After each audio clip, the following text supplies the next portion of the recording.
name is Eleanor Greaves. I'm 76, widowed for a decade now, and I live in a small craftsman house tucked on the edge of a lakeside town in Vermont, the kind of place that smells like pine needles after the rain, and where the mailman still knows your name.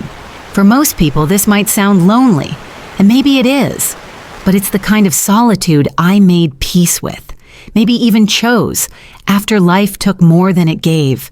I was a teacher for 42 years, first grade. I still remember the smell of glue sticks and graham crackers, the way little hands clutched mine during fire drills. I retired the year after my husband, Walter, passed from pancreatic cancer. I couldn't do it anymore. I couldn't smile and sing the alphabet song while grief gnawed at my ribs. Since then, my life's been quiet, predictable. I drink the same brand of chamomile tea each morning, walk my Cocker Spaniel, Daisy, down to the dock at 8 a.m. and water the ferns that hang like green drapes over my front porch. My daughter, Stephanie, lives in Boston. She's a therapist. Ironic, I know, and I used to think we were close. She was my only child, a miracle baby after years of loss and longing. I used to look at her and feel something close to religion. That she came from my body and could speak whole sentences by the time she was 2 always felt like magic. But lately, her calls have grown shorter, her tone clipped, always between things, between clients, between dinners, between errands. I've started marking the days between her texts like I used to track report card deadlines, once every 3 days, then 5, then 2 weeks without a word. I told myself she was just busy, important, in demand, that it wasn't personal. But lies, when repeated often enough, start to fray. It was the first Saturday of October, and I was frosting an apple spice cake in my kitchen, humming an old Simon and Garfunkel tune, when I remembered Stephanie's birthday was in 3 days. I'd asked her 2 weeks ago if she had plans. Just something small, she said. Dinner with a few friends. Nothing big. Should I come down? I offered. I could bring the apple cake you loved as a kid, the one with the cinnamon glaze. There was a pause, a beat too long. Mom, I don't think that's a good idea this year. Kent's been a little overwhelmed and we're just trying to keep things low-key. She didn't say, don't come, but she may as well have. I laughed it off, said I understood.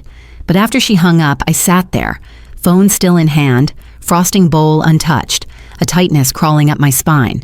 That night, I couldn't sleep. I lay in bed, the glow from my nightstand clock washing the room in a soft blue light, and all I could think about was how many birthdays I had left to bake for her, how many more I'd spend sitting in a kitchen that smelled like cinnamon, alone.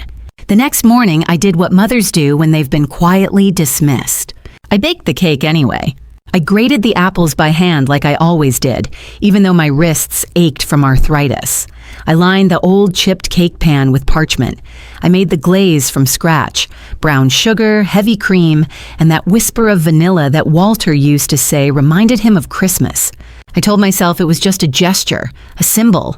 Maybe I'd freeze it. Maybe I'd eat it myself over the course of a week. But I knew better. By Monday morning, I was in my car by 6 a.m. The cake rested beside me in a carrier, wrapped in a towel to keep it warm. Daisy was at the neighbor's for the night. The forecast called for rain, but the skies were clear, at least at first. I didn't call ahead. I wanted it to be a surprise, not to punish, but to remind. To remind her that no matter how busy life got, no matter how many therapy sessions she sat through or yoga retreats she booked, there was someone who once watched her sleep in footed pajamas and whispered lullabies to the dark. Halfway through Massachusetts, the drizzle started. I drove on. Stephanie lived in a 3-story brownstone with tall windows and flower boxes that bloomed even in November. I'd helped with the down payment after Walter passed. Not that she asked. I offered. That's what parents do, right? I parked across the street and sat for a moment, listening to the patter of rain on my windshield. My knees throbbed from the drive, my back stiff. I looked at the house.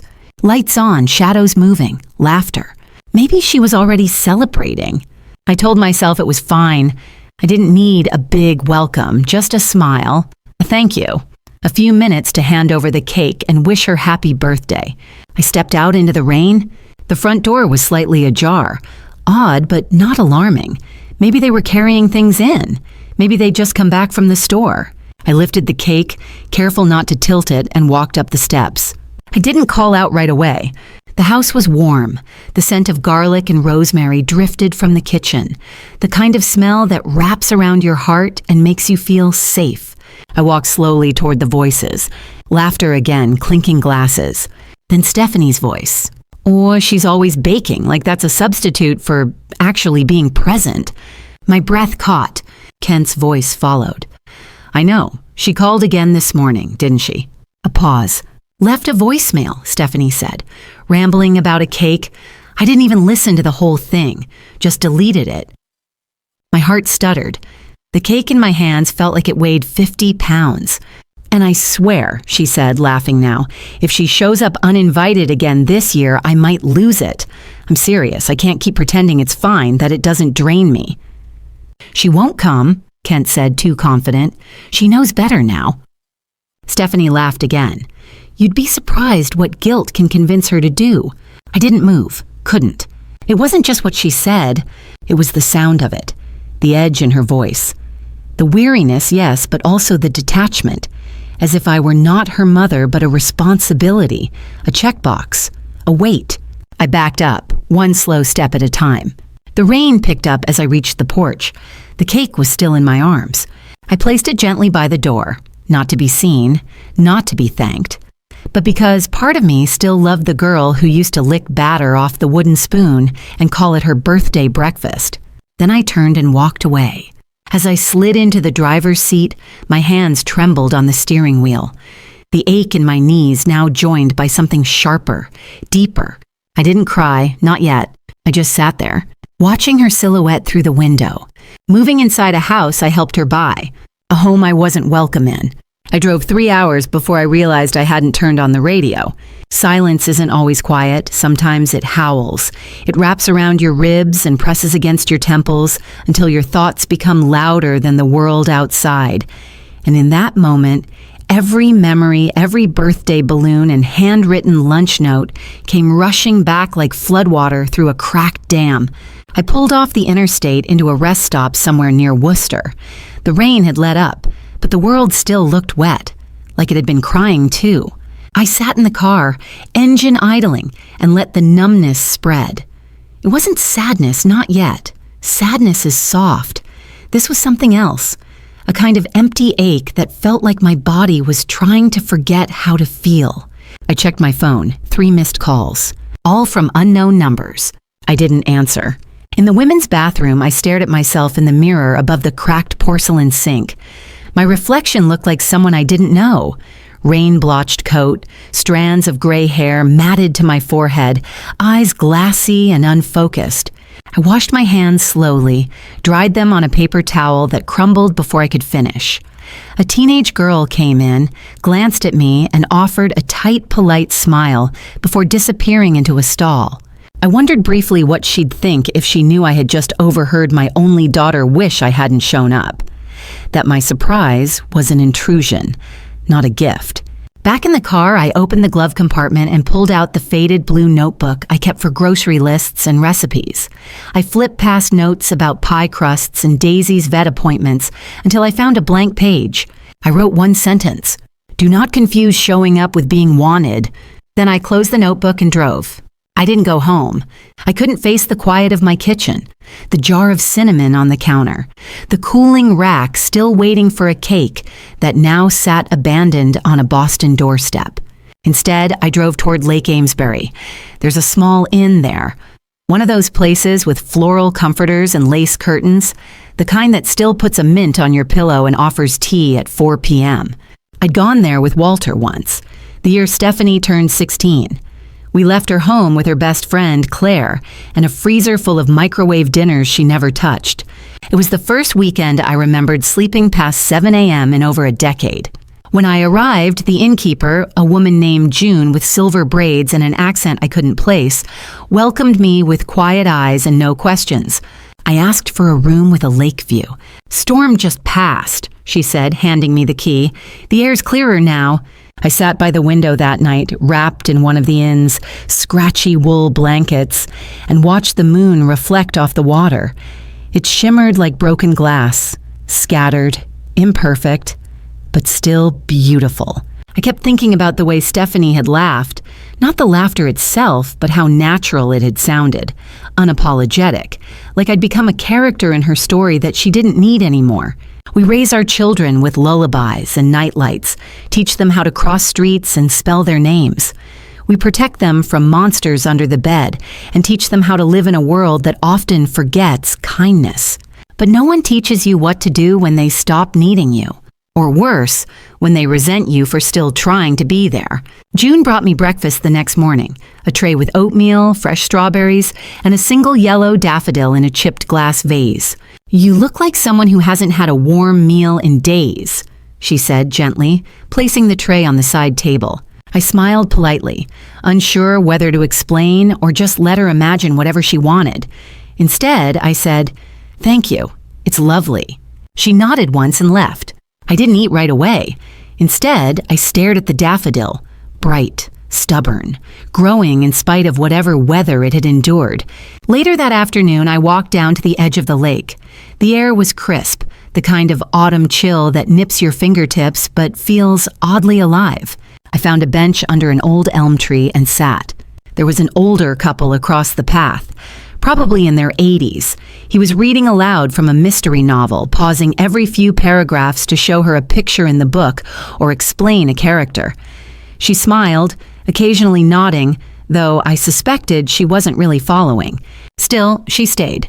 Still, he read. That's what love looks like after the noise dies down. I spent 2 days at the inn. 2 days not checking my phone, not apologizing for being myself, not pretending I wasn't hurt. On the second evening, I wrote another note in my blue notebook. She doesn't hate you, she just doesn't see you anymore, and maybe that's worse. When I finally turned my phone back on, there were messages. A voicemail from Kent.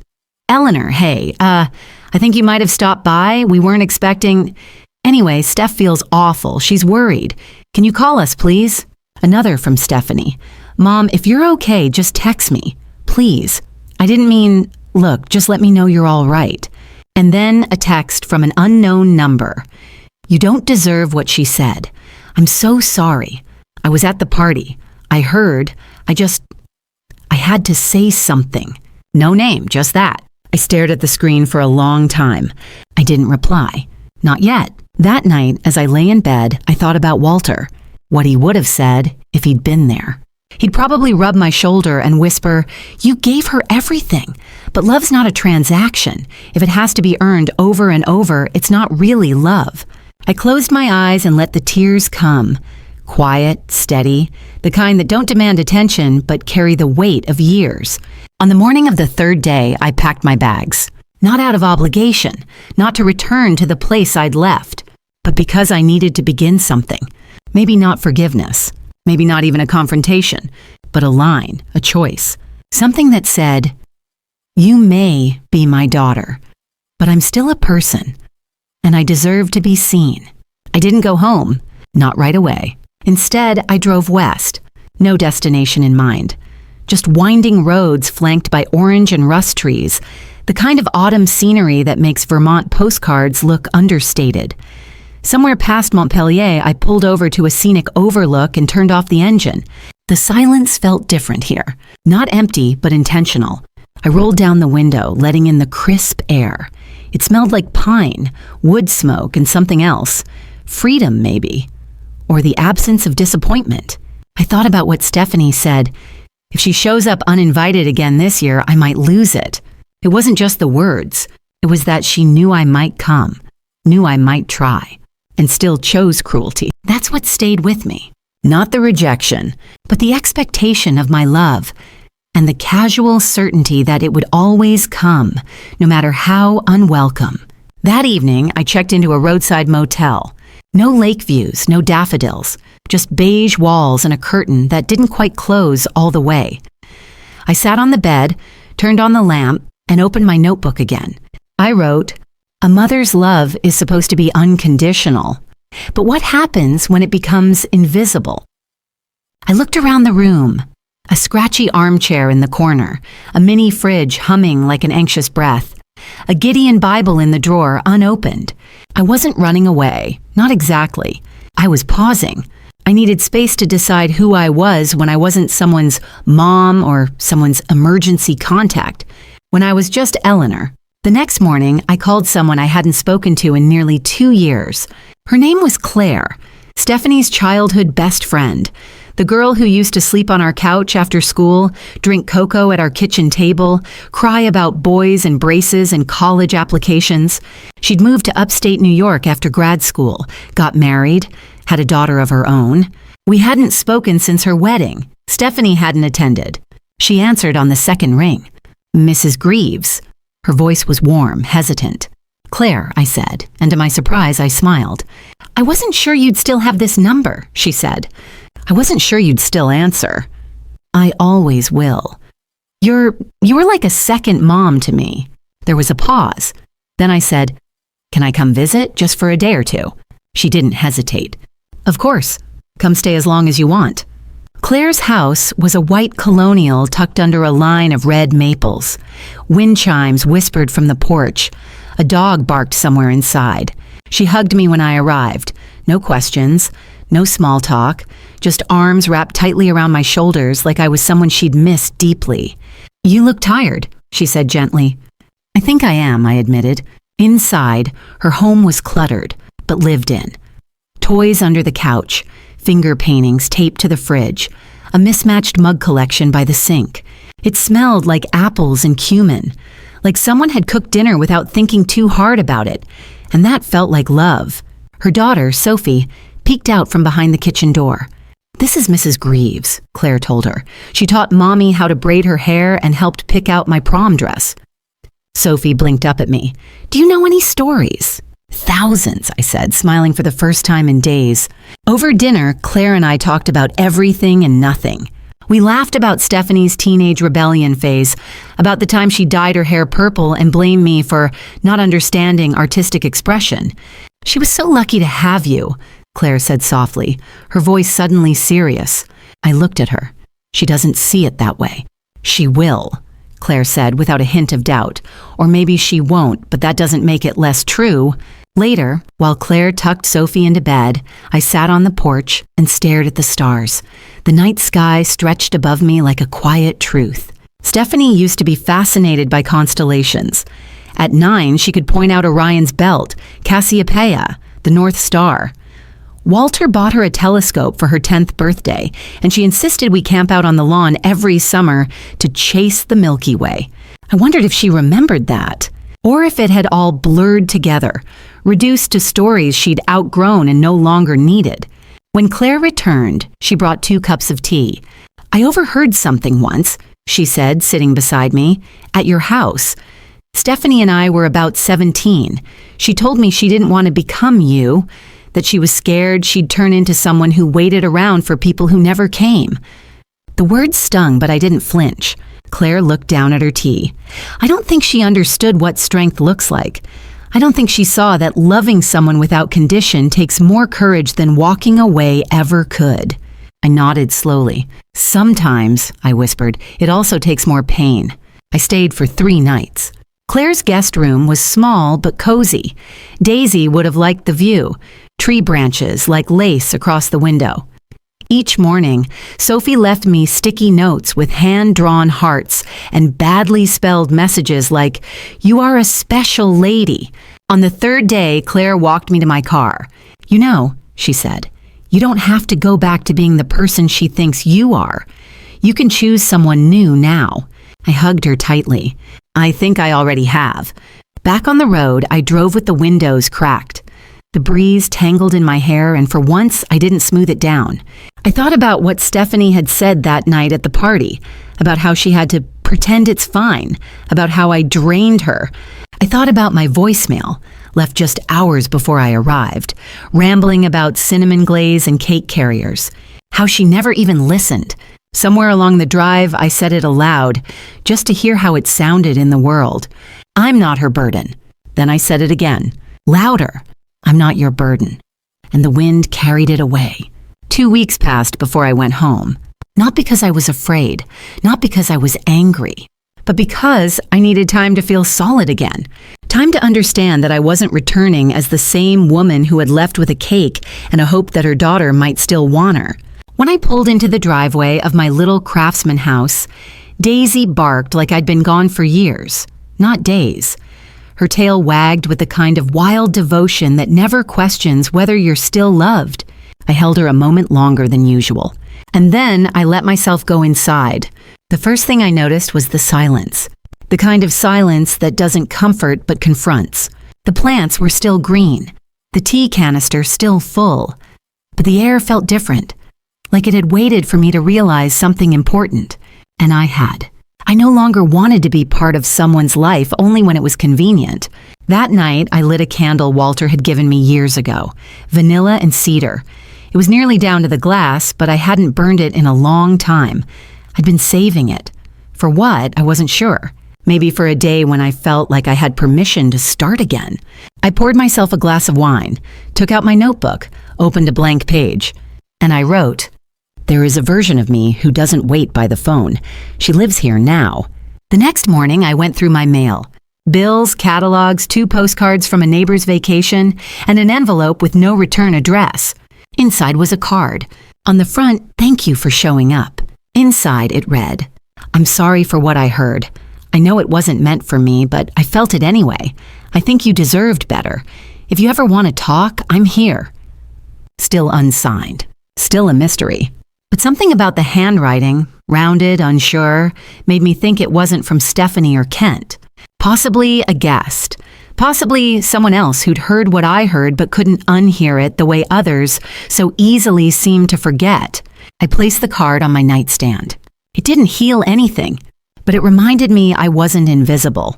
3 days later, my landline rang. It startled me. Almost no one called that number anymore. I picked up on the second ring. "Mom?" Stephanie's voice, small, strained. "You're not answering my texts." "I know." "I was worried." I paused. "You said you didn't want me showing up uninvited." She was quiet for a beat. "I didn't mean that." "You did," I replied gently, "and you meant it enough to say it out loud in your kitchen with your friends nearby." "I didn't know you were there." "That's exactly the point, Stephanie. That's how you speak when you believe someone's nowhere near enough to hear it, or matter." The line went silent again. Then, "I'm sorry." I almost said, "It's okay," but it wasn't, and I didn't want to lie anymore. "I appreciate the apology," I said, "but I need time." Her voice cracked just a little. "Are you mad at me?" "No," I said. "I'm disappointed. There's a difference." We hung up not long after that. No dramatic fight, no closure tied up in a bow. Just space, real space. And this time, I didn't fill it with excuses on her behalf. That evening, I walked Daisy down to the lake. We passed the neighbors' kids playing in fallen leaves, a father blowing bubbles for a toddler, a grandmother kneeling beside a child tying a jacket. I sat on a bench and watched the reflection of the trees shimmer on the water. I thought about all the years I showed up for Stephanie, every spelling test, every dance recital, every fever, every heartbreak, and how, somehow, that had faded into obligation in her eyes. When had my love become a burden? When had my name stopped being synonymous with safety? The next morning, I called my attorney. "Hi, Nora," I said. "I want to make some changes to my will." There was a pause. "Are you sure?" "Yes." "You don't want to wait. Cool off, maybe." I laughed quietly. "I've had a lifetime of warming up to people who forgot I was human." She didn't ask more. We set an appointment for the following week.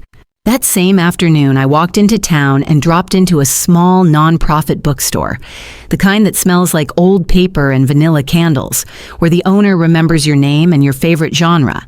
I asked about volunteering. 3 days a week, mornings. They said yes. On my walk home, I passed by a bakery I hadn't visited in months. On a whim, I bought a lemon poppy seed muffin and a cup of black coffee. I sat on a bench outside the post office and ate slowly, the sunlight warm on my face. That's when I saw her, a woman, maybe 40, walking with her mother. Their arms linked, laughing about something, a bakery bag swinging from one wrist. I felt a pang.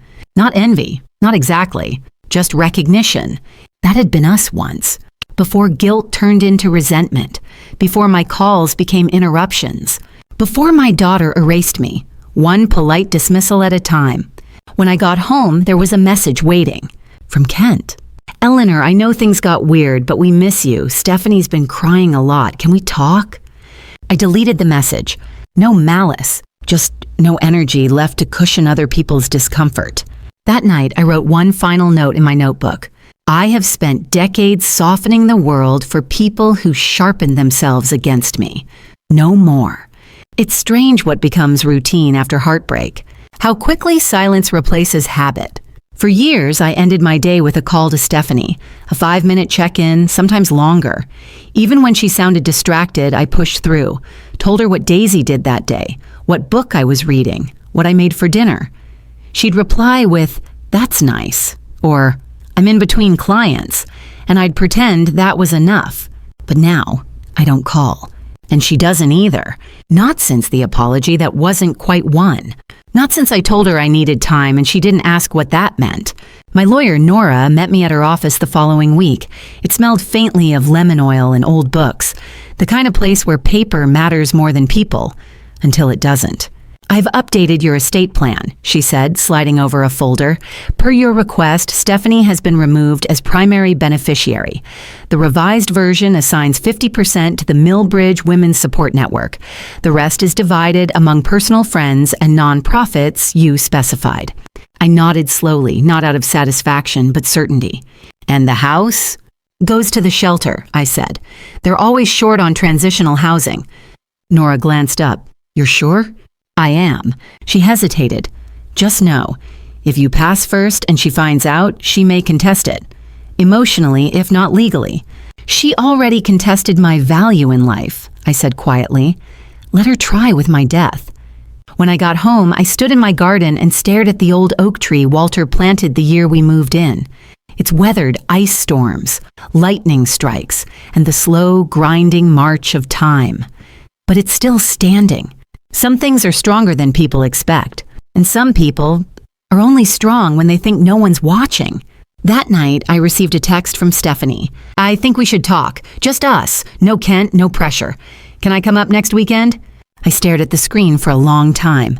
This was the first time she asked to come to me in over 3 years. Part of me wanted to scream yes, to shove away the pain and welcome her with open arms, fresh tea, and a clean guest room. Another part, the part that now spoke louder, asked a different question. Would she have sent this message if I hadn't stopped answering? If I hadn't redrawn the lines? Or was this too another guilt-shaped boomerang tossed my way when her narrative no longer worked? I replied with care, "Yes, but I need you to understand something. If you come, it's not to smooth things over or make me feel better for your comfort. It's to hear me, to really listen. If you're not ready for that, it's okay. We can wait." Her response came an hour later. "I'll be there Saturday at noon. I'll bring the tea." I spent Friday scrubbing the guest bathroom and fluffing the pillows in the room she used to sleep in during college breaks. I didn't bake. I didn't set the table. I didn't make it easy. Because this time, she needed to sit in the discomfort. When she arrived, Daisy barked until I opened the door. Stephanie stood there in a soft gray coat, a paper bag in one hand, and eyes full of something I couldn't read yet. "I brought jasmine tea," she said like it was an olive branch. "I remember," I replied. "You used to steal it from my cupboard in high school." She smiled faintly. "Some things stick." "Some do," I agreed. "Others fall apart." We sat on the porch, wrapped in blankets, the kettle steaming between us. For the first 20 minutes, we made small talk. She told me about work, about a difficult client, about how the city had become noisier. I waited. I wasn't here for her updates. She finally exhaled. "I don't know where to start." "Start with the truth," I said. "Not the edited version, not the therapist in you script, just your truth." Stephanie looked down at her tea. "When you showed up that day, I wasn't surprised. I knew you might. I just hoped you wouldn't. And when I heard your footsteps leave, I knew what you heard." "And you didn't call," I said, not accusing, just naming. I didn't know what to say. "You didn't know how to make it sound less cruel," I corrected.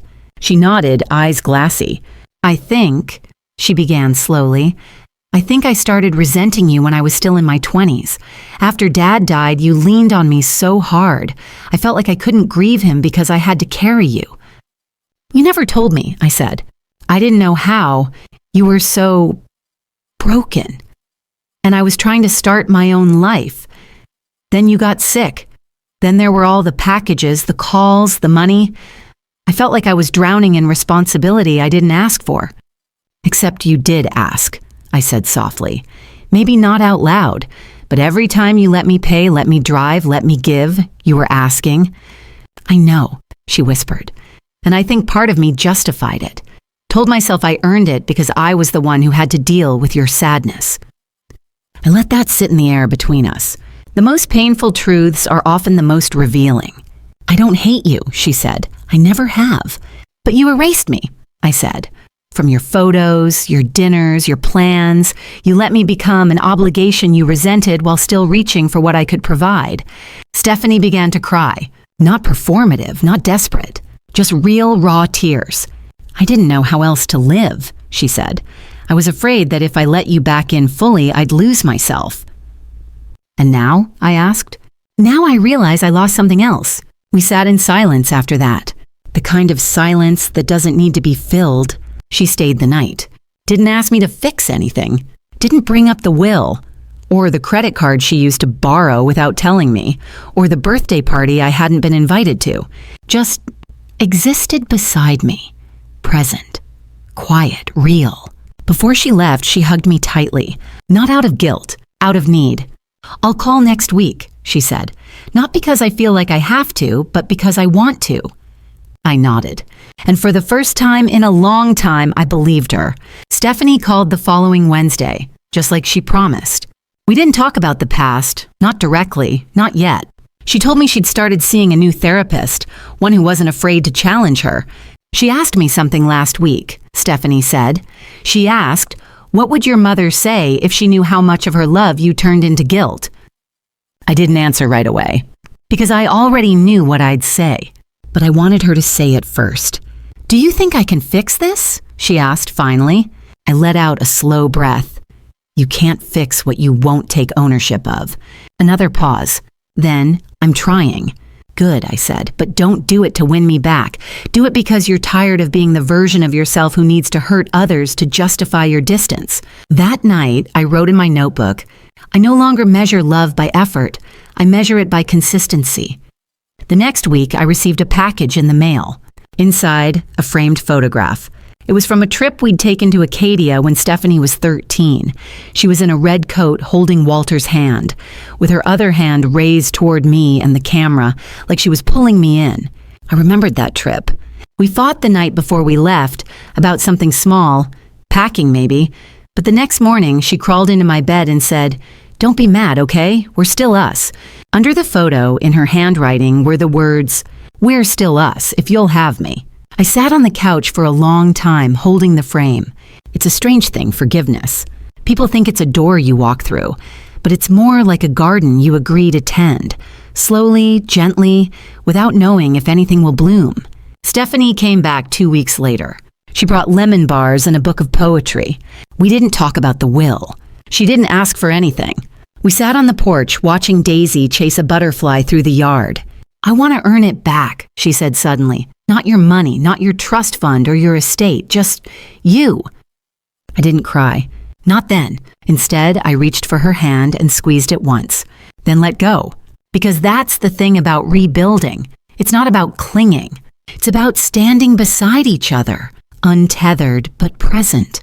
Later that night, I opened the book of poetry she brought. She'd bookmarked one with a note. Page 47 made me think of you. The poem was about a mother who becomes the tide, always there, always returning, even when the shore forgets.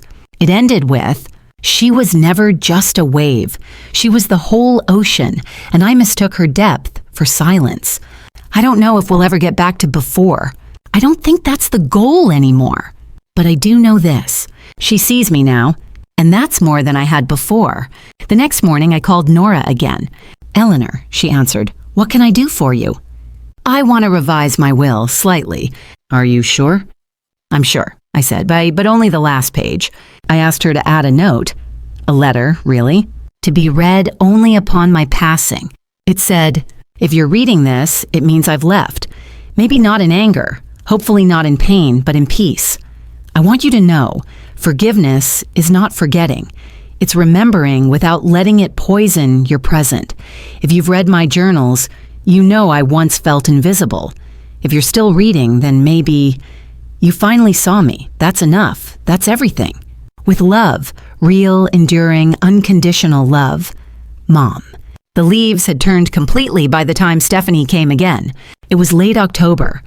Gold and copper blanketed the porch like nature's own farewell letter to summer. The wind carried that sharp edge it only picks up right before the first frost, the kind of wind that reminds you not everything that changes is a loss. Stephanie arrived with a scarf around her neck and a pie in her arms. "Store-bought," she admitted, placing it on my counter.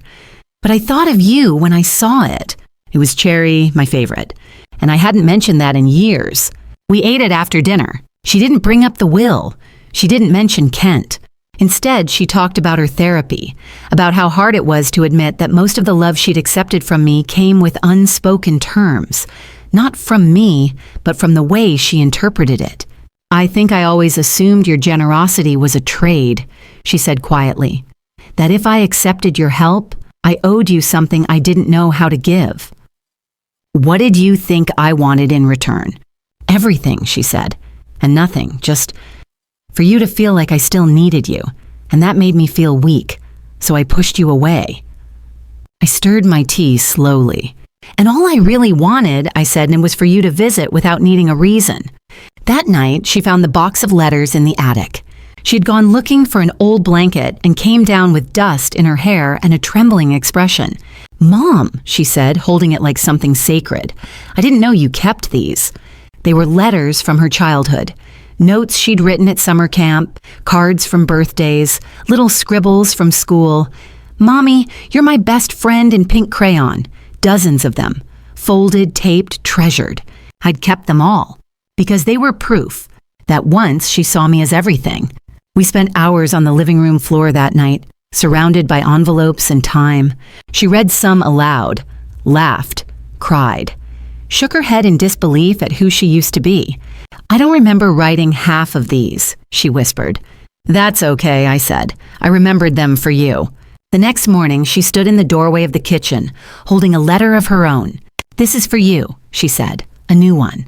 She didn't ask me to read it in front of her, just placed it beside my teacup and poured her coffee. She left that afternoon.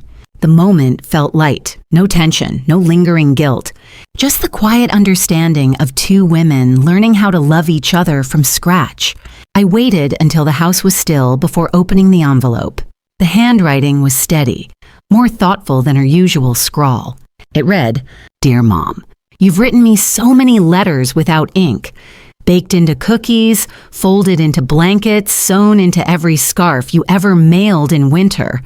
I just didn't read them the right way. This is the first time I'm writing back. You were never too much. I was just too tangled in my own noise to hear you. But I see you now. Not as the mom who sends care packages, not as the voice I sometimes ignored, but as Eleanor, someone whole and extraordinary. I hope you'll let me keep learning who that woman really is. With love and without any requests this time. Stephanie." I cried reading it, not because I needed it, but because I had stopped needing it, and that made receiving it all the more powerful. The next week, I returned to the bookstore where I'd started volunteering. Marjorie, the owner, handed me a new shipment of donations. She smiled and said, "You've been glowing lately." I didn't deny it. Something inside me had shifted. Not because my daughter apologized, not because she brought pie, but because I stopped defining myself by her ability to love me properly. And once I stopped waiting, she finally found her way back. I hosted a small dinner that Friday. Just 4 people. Theta from next door, Marjorie, my friend Clara from the shelter, and Stephanie. No fanfare, no holiday excuse. Just food, just stories, just laughter. I didn't mention the will, neither did she. She washed dishes without being asked, sat beside Theta and asked about her roses, hugged Clara like they'd known each other years. She was showing up differently, and I didn't have to beg. After everyone left, we sat in silence on the porch. She looked up at the sky and said, "Do you think Dad would be proud of me now?" "I think," I said, "he'd be proud of both of us." She reached over and held my hand. For the first time in a long while, I didn't feel like a ghost in my own life. November came quietly. The frost clung to the windows like lace in the morning, and Daisy refused to go outside without her little knit sweater. Courtesy of Clara from the women's shelter, life had found its rhythm again, but not the same rhythm. It was slower, quieter, more mine. And every Sunday, like clockwork, Stephanie called, no longer out of obligation, not as penance, just because she wanted to.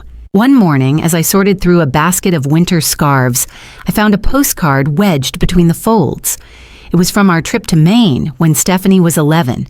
She had drawn a crooked lighthouse on it and written in all caps, "Mom, this place is magic. You're magic too." I sat on the floor for a long time holding it. How many years had I lived waiting for her to say those things again? How many years had I missed the woman I used to be before motherhood became a measure of usefulness? That same afternoon, Stephanie called and asked something I didn't expect. "Would you come down to Boston for a weekend?" she asked. "I want to show you something." I hesitated, not because I didn't want to go, but because I needed to know if she wanted me, or the memory of who I used to be. "What are we doing?" I asked. She was quiet for a moment, then said, "Closing up the brownstone." My heart skipped. "You're moving." "We're downsizing," she said. "The house feels heavy." That Friday, I packed a small overnight bag and took the early train south. The landscape blurred by in golden streaks, and I realized I hadn't visited Boston in nearly 3 years, not since before the carrot cake, not since I walked away from her kitchen soaked in rain and heartbreak. Stephanie met me at the station. She looked different, not tired, not defensive, just calm, like someone who'd finally made peace with the person in her reflection. When we reached the brownstone, I hesitated on the steps. Stephanie didn't rush me. "Do you want to come in?" she asked, her voice gentle. "Let's sit out here for a minute," I said, nodding to the stoop. So we did, just like we used to when she was in college, when she'd call me on Sunday afternoons and ask me to bring up her favorite soup. I looked up at the windows. "I never told you," I said, "but the last time I stood here, I left a cake inside, on the counter. 3 layers, marzipan carrots on top. Took me 2 days to make it." She closed her eyes. "I found it," she whispered. "I saw it before I even realized you were gone. She paused. I stood there staring at it for 20 minutes, wondering what kind of person I had become. Inside, the house looked half empty.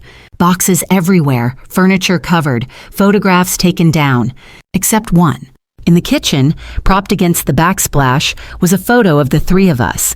Me, Stephanie, and Walter at her college graduation. The one where the wind caught her cap just before the picture snapped, and we all laughed. "You kept this up," I said. "I didn't want to pack it," she replied. "I wanted to see it every day until I left." She looked around, exhaling deeply. "This place, it holds too much noise."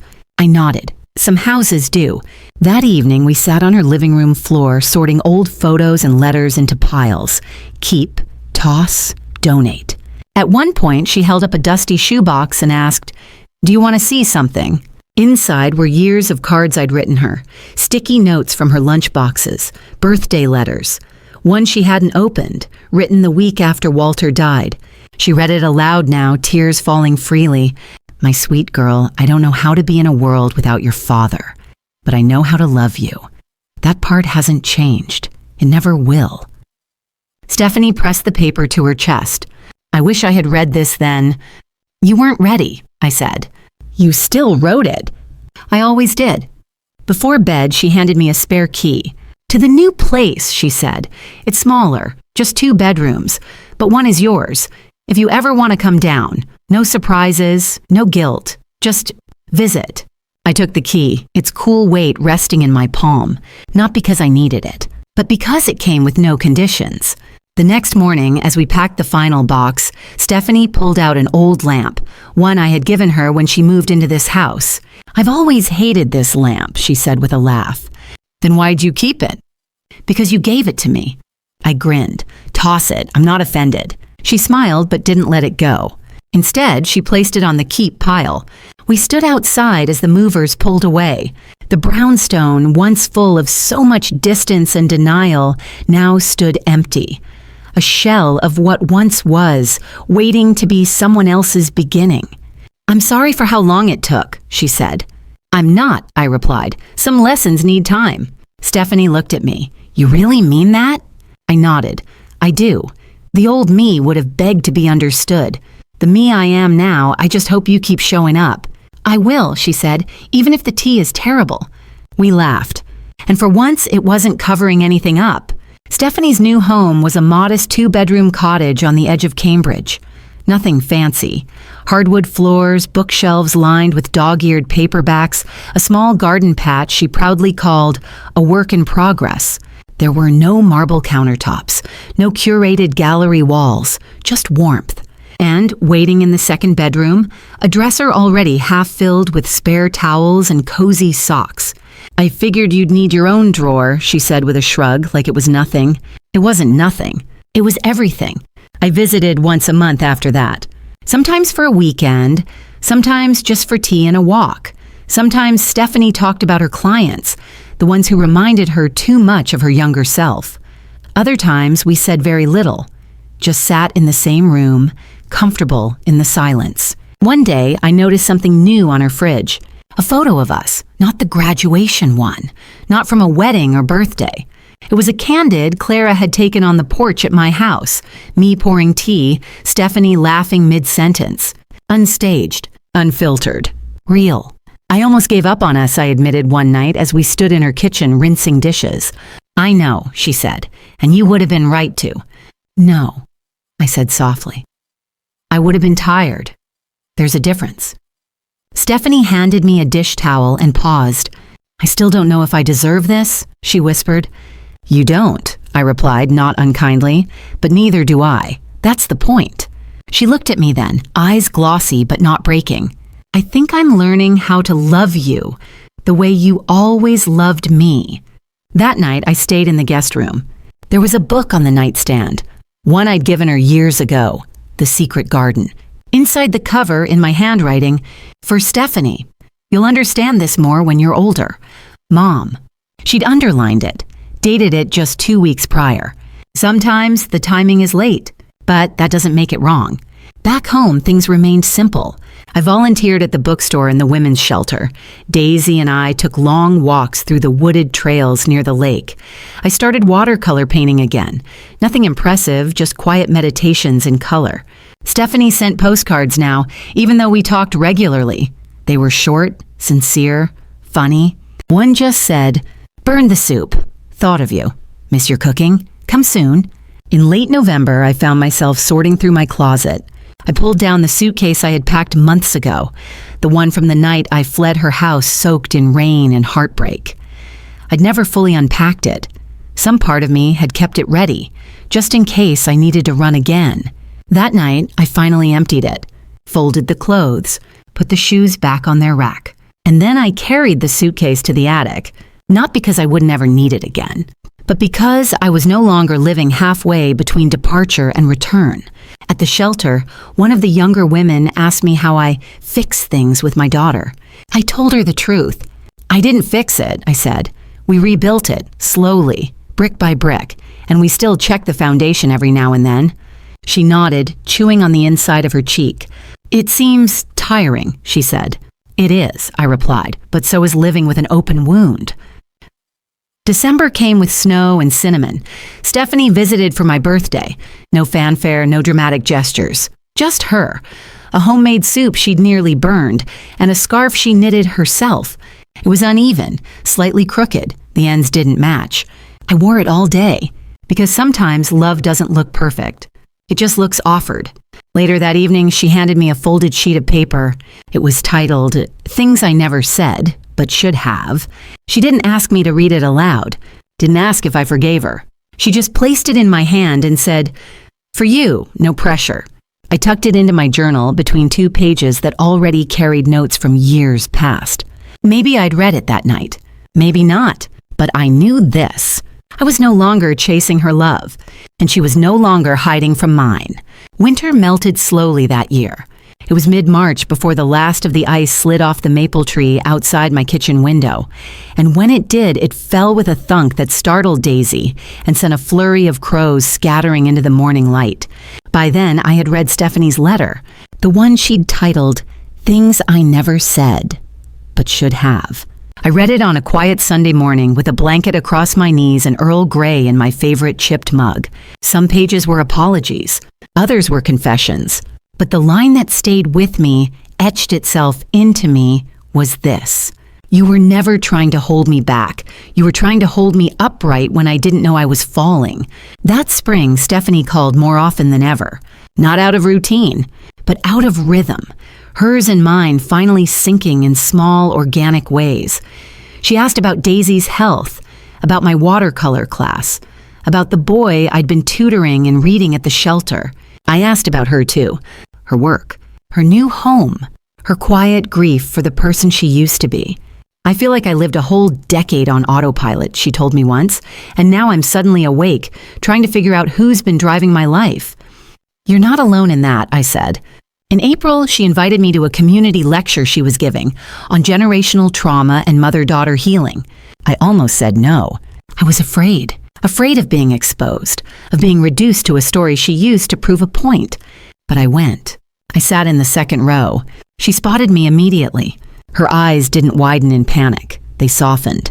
She opened her talk with this: "Today's story begins with a cake. 3 layers marzipan carrots. A surprise no one asked for, and a kind of love that deserved better than it got." She didn't name me, but she didn't have to. Every word she spoke after that was a window, and for the first time in years, I felt her reach through it. After the event, a young woman approached me. "I think your daughter just saved me," she whispered. I squeezed her hand. "She saved both of us." That summer, Stephanie and I started a new tradition.